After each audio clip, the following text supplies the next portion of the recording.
In the heart of a small town, nestled between rolling hills and dense forests, stood an old, dilapidated mansion known as Ravenscroft Manor. It was a relic of a bygone era, its once grand architecture now weathered and worn, its halls echoing with whispers of a forgotten past. For decades, the mansion had stood abandoned, shrouded in mystery, and surrounded by tales of haunting and horror.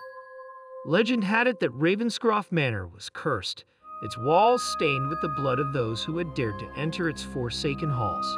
But despite the warnings, there were those who were drawn to the mansion, drawn by the promise of uncovering its dark secrets.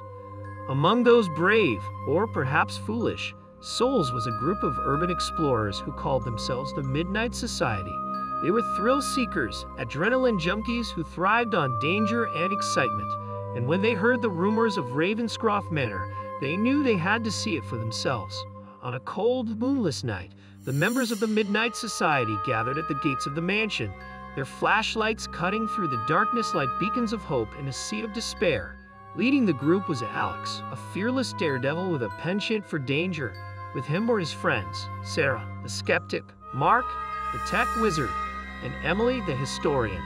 Together, they pushed open the rusted gates and stepped into the overgrown courtyard of Ravenscroft Manor. The air was thick with the scent of decay, and the sound of their footsteps echoed off the crumbling walls. But despite the eerie atmosphere, the Midnight Society pressed on, their curiosity driving them forward.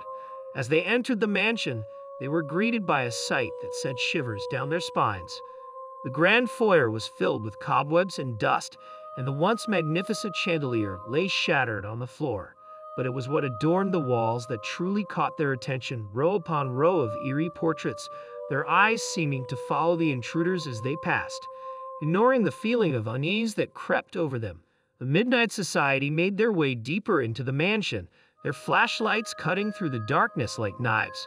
They explored room after room, each one filled with more disturbing sights than the last. A child's nursery filled with broken toys, a ballroom littered with decaying furniture, a library whose books seemed to whisper ancient incantations. But it was what they found in the basement that truly chilled them to the bone. In the dim light of their flashlights, they discovered a gallery of haunting images, photographs that seemed to capture the souls of the damned. Each one depicted a different scene of horror and despair.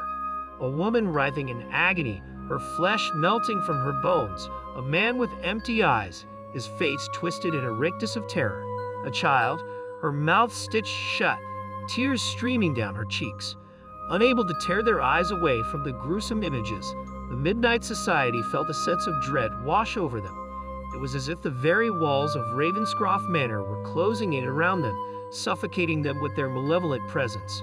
But just as they were about to flee in terror, they heard a voice, a whisper in the darkness, barely audible above the pounding of their hearts.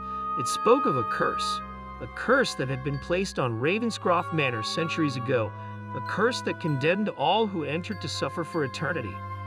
With a sinking feeling in their hearts, the Midnight Society realized that they were trapped in a nightmare from which there was no escape. And as they huddled together in the darkness, surrounded by the haunting images of the gallery, they knew that they would never leave Ravenscroft Manor alive. For in the end, the true horror of the mansion was not found in its crumbling walls or its ghostly inhabitants, but in the darkness that lurked within the hearts of men. And as the last echoes of their screams faded into the night, Ravenscroft Manor claimed its latest victims, adding their souls to the gallery of haunting images that adorned its walls for all eternity.